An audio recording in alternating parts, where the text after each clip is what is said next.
Hello there to you. Good day. Today we'll continue from where we stopped. By God's grace, we're going to conclude the play by August Wilson, The Fences. We're talking about fences. You know, we're supposed to read this, but as you're not able to read it, I believe you are reading it at home. Please do. It's going to help in answering questions from the text, okay? So, well, before we proceed, I gave you an assignment to write on racism. I asked you to comment on how racism contributes to the development of the story. That's what I asked you to write, if I'm right. Yeah, I asked you to write it if I'm right. That's a figure of speech, alliteration. Okay? Alright? What did I ask you to do here? To discuss, to comment, to talk about. That's the literary language. To talk about. You have read it.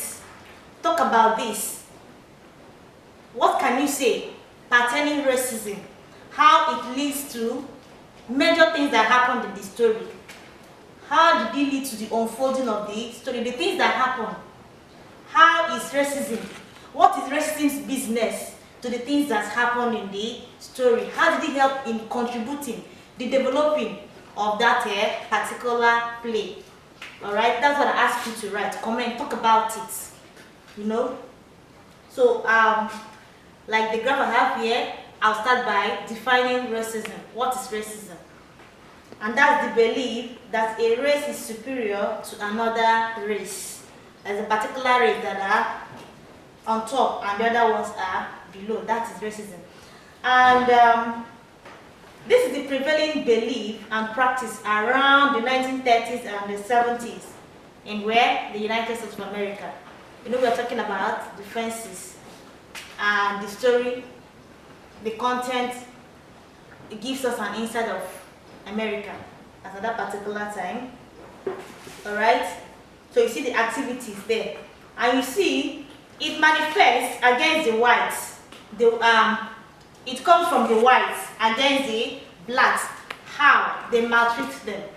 After they've been declared to be free people, that they are no longer slaves. Still they are being treated as a slave. They keep on maltreating, oppressing them. Alright, you see them in manifesting in forms of the blacks are not able to attend good schools. The foodstuffs, essentials are sold at exorbitant prices to the black people. Then again, you see they are declared to be free, still they are not free. They are still living in the shadows of the white people. You see the whites also getting beautiful jobs, white-collar jobs, the perfect jobs, but the blacks, they are renegated at the background. You see them working as a gardener, doing the domestic jobs, or the most dirtiest job in the society. That is racism in play. Then you see it again manifesting in athletes, and that leads us to fences. This is where Troy now comes in. You see racism affecting Troy as one of the characters in the play. Alright? So this is the backdrop on which rests the protagonist's actions. His behaviors towards people around him comes from that experience of the racism. How? Being a talented baseball player, he's not opportune to play in the major leagues. And that is his annoyance right from when the play starts. Alright? What happened previously before the play starts? His life, everything is anchored on that base. He's not given any opportunity to play because he's a very good player. But because of the segregation, he's not given the opportunity to play. And that has been his annoyance. And you see, it's reflecting in everything he does. He's not in the belief that the white man can support the black man, or that the white man can give an opportunity to a black person to survive in life. You see his grievances coming from that angle. So you see it developing now, connecting everything happening in the story. What happens? And that leads to his conflict between his son. his son wants to play football, he refuses. Problem starts from there between him and the son. Then again, trying to live above racism, it makes him to dominate and intimidate people around him. You see it now. He wants to be a man of his own. Considering what happened during the days of his father. You know, they are living as what do you call it? A sharecropper. His father is a sharecropper. He works in a rich man's farm. At the end of the day, they share the crops and give to the rich man his own portion. Understand? So that's how they will be living. Like as if they are still slaves. So they are struggling to make a living. So for him, freeing himself from that region, seeking for a better life. You see him trying to be a man. Freedom. He wants freedom. He wants to make it in life, to be successful, not to be living in the shadow of the white people. So you see him intimidating people around him. Alright? You see him intimidating Rose, Bono, Lions, Gabriel, even Corey. Whatever he says stands in the family. That's his attitude because of that particular the idea he has implanted in himself. Alright. Then again, you see, feeling the emptiness created by this previous life, that is the experience of racism. I would say that it pushes him to demand his rights in the garbage section where he's working. You know, he asks the manager, how come a black man cannot ride a garbage truck? We are only to be lifting them. You know, he's seeking for equality. He's seeking for equality, so it leads him to demand for his rights. It also leads him to start an affair with Alberta. It also tears his family apart. It also hurts his friends' feeling because of this seeking for fulfillment in life leads him to be doing all these things. And you see all these things playing out in the play. Alright? It also hurts his friends' trust when he eventually breaks his family apart. Then also we see that particular ideology making him to send his son away from the house because he wants to be the master. I control everything. I get me? Everybody will be under me. So you see that ideology leading him, affecting everything around him. Then again, towards the end, you see that he dies, he eventually dies. This man, Troy, he eventually dies without accepting the change in the racism attitude. Until he's dead, the people around him keep telling him, things have changed, things have changed. Accept the fact that there is integration now. He says no, a white man, it is not possible. Even if the son keeps telling him that in our teams now we have white people playing and the black people playing, coming together to play as a team. He said, Lila, it's not possible. They will only keep the black man to sit down there and be watching them. They cannot play. You see that thing. So he dies believing that in his mind. But the unfortunate thing here is that his death reunites his family. Through his death. Now, after his death, it helps in rebounding his family. So you see that Troy's belief and perception of racism, it tears his family apart. It also eventually reborns them after his death. Alright, so you see how racism comes into play, helps in developing the story from the beginning to the end of the story. That's that. I also asked you to talk about Miss Pearl. Who is Miss Pearl? Read the play and find out. She's just a minor character. Alright? She's there.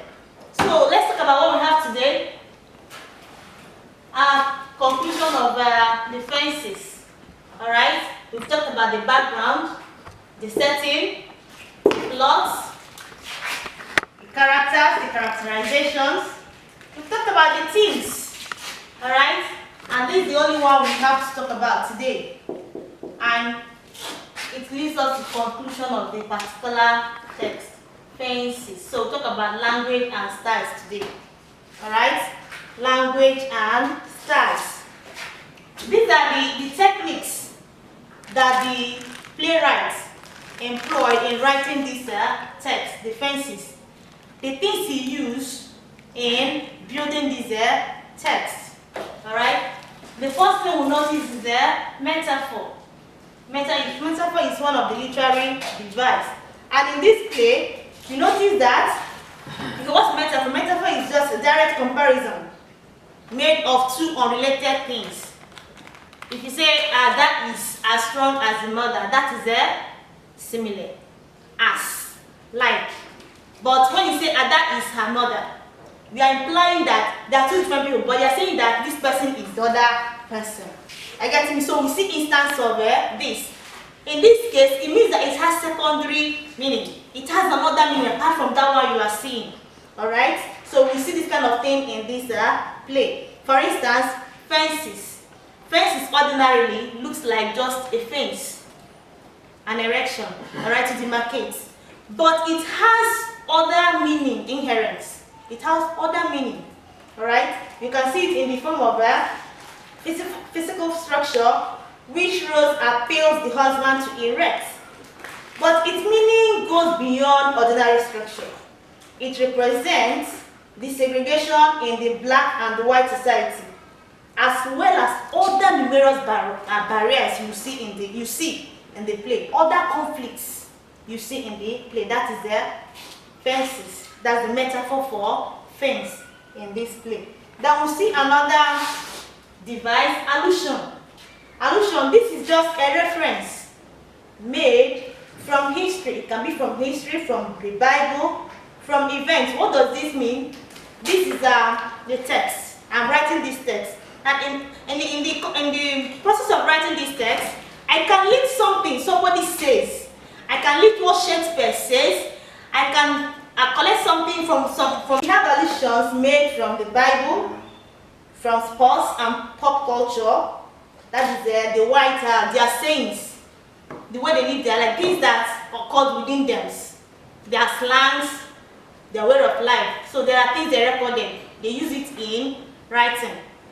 Then again, you have from history. All right. The allusions made from the Bible, you see St. Peter, St. Gabriel, Judgment Day, Gates of Heaven. All these are biblical allusions. You see them used often by Gabriel when he claims to be angel Gabriel that is ever ready to sound the trumpet for St. Peter to open the gate of heaven on the Judgment Day. So you see mention of these things in the text. You also see the mention of Uncle Remus, Baby Ruth, Sal Kick, Jackie Robinson, Hank Aaron, Josh, a lot of athletes, their names. So these are references made from sports world and pop culture. Then again, there's another reference made from history, and this is the protagonist's name. What's his name? Troy. Troy who? Troy Mason. Mason is Troy's last name. That's his name. Mason.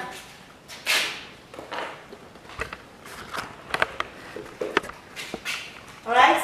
That's his name, sorry. Mason. What happened here? And we are told in history that this is the combination of Mason and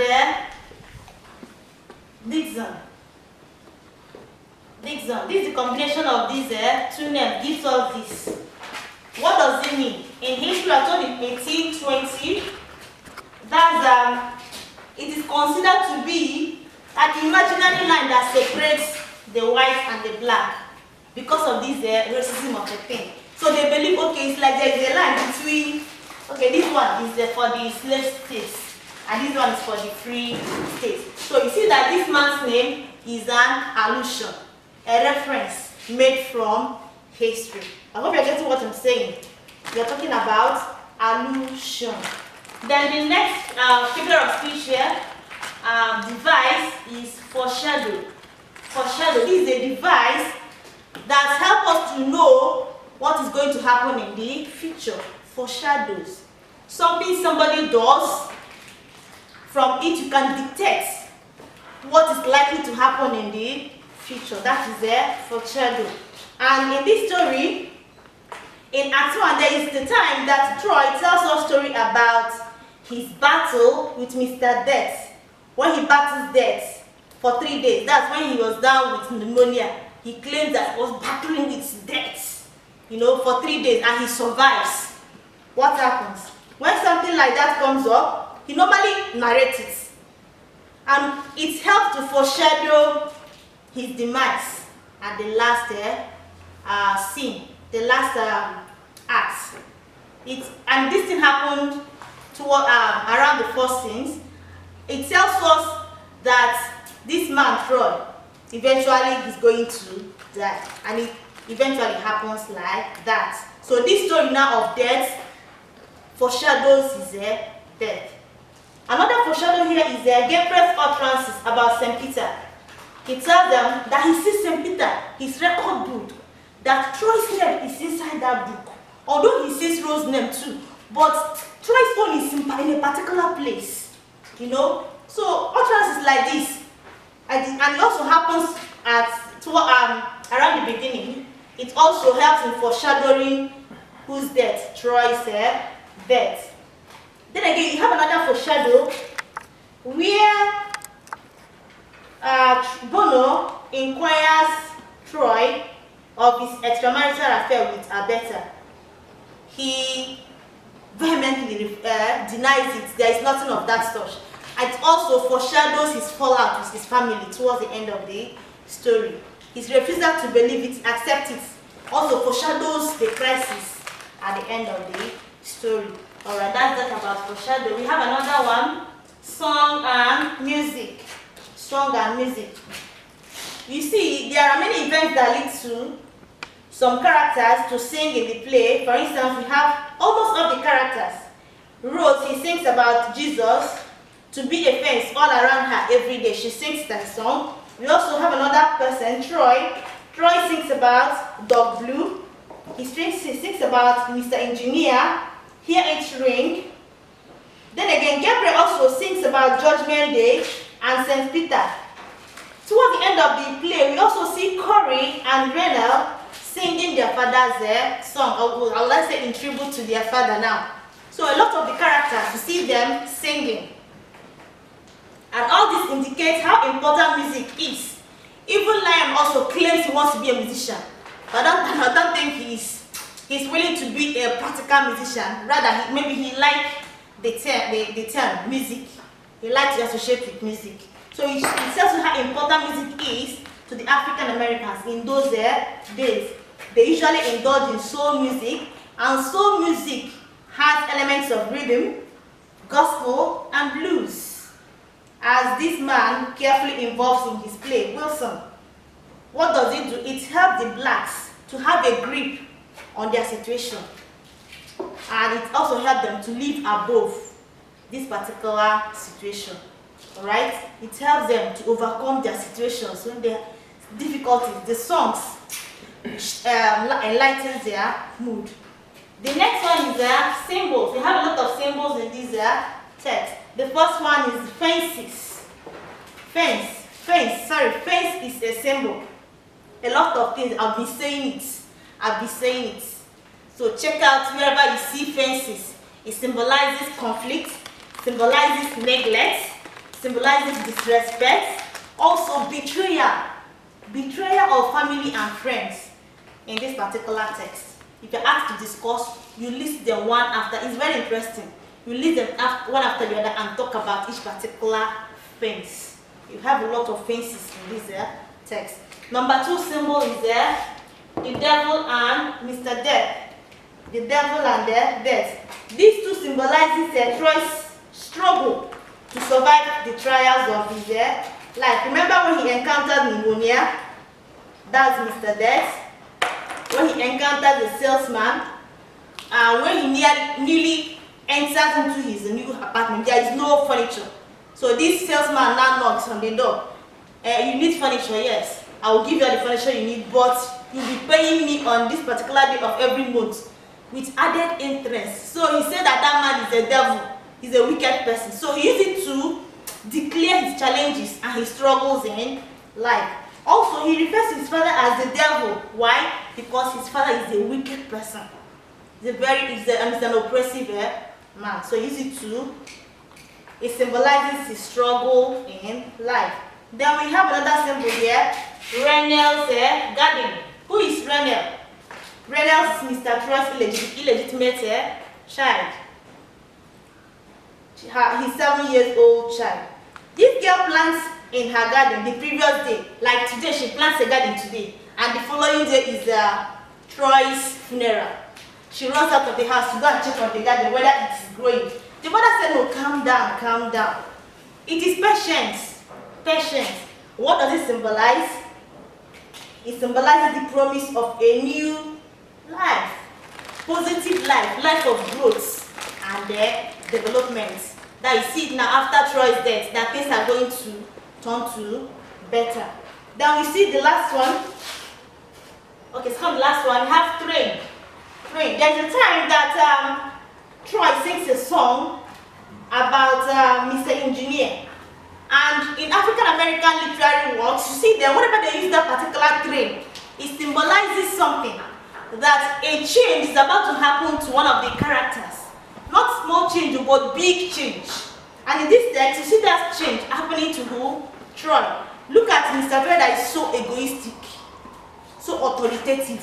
Towards the end of the play, now that change now occurs to him. When he comes with the baby Renel, asking the wife throws him out of the house. Please now allow us to enter. He sits down and keeps singing to the child. Mr. Engineer, please allow a man to ride a line. What does it simplify? That this man is about to witness a change from his from his proud nature to a humble person now. He's now begging the wife to do what? To accept him back into his life. So that's the symbol of a train. Then again, we have the last one, the baseball. Baseball. Baseball. We know that Troy is a baseball player, and after being robbed of opportunity of playing in the major league, he becomes bitter, and he's moving around with that bitterness. All right? And you see him talking about baseball and everything. So baseball basically is his life. If you see Troy, you see baseball. So that baseball symbolizes Troy. You see everything, even to explain something, he will use terminologies of baseball. Strike out, do this one, strike one, hit it, swing it. That's what you see coming out from his mouth. So it symbolizes Troy. He describes that using football. When he's trying to explain to Rose their relationship, he uses baseball. When he's trying to tell her, look, that relationship with Alberta is a mistake. He uses terminology. So please stop talking to me about this baseball of a thing. So you see Troy, you see baseball. All right. Then again, the conflict with his son, baseball is also involved. All right. So baseball equally is Troy's the essence of his life, his dream, which eventually leads to his mistake and downfall. Alright, so I hope you understand what I've just explained now. So this is where we come to the end of fences. For now, fences. For now, do not throw it away because we will still talk about them once in a while. Something to write. We are going to write these questions. Number one, you assess Troy's life from childhood till death. Then justify or condemn his actions throughout the play. That's when you must have read this. Not based on what I've just told you. Read it. Because for writing, you give us instances. Leave some things he said or some things he does. Number two, this is a quote lifted from the Acts 2 scene 3. You can't visit the sins of the father on the child. Then discuss the content of this statement in terms of its meaning, its literature, its meaning, and the message it passes across, so that you don't deviate. Look at the major thing. This is the something that is lifted now, the extract. Talk about this. Discuss it. Talk about it. You are discussing. You are talking to somebody. Talk about this. in terms of what does it mean and what is the message it's trying to pass across. Alright? So know the normal procedure. You introduce it, then tell us using your paragraphs, then you conclude it. Alright? Then next time we're going to talk about the poem. We'll enter into the poems we have for the term. The Leader and the Led by Ni Osundare. That's what we'll be talking next time. So then.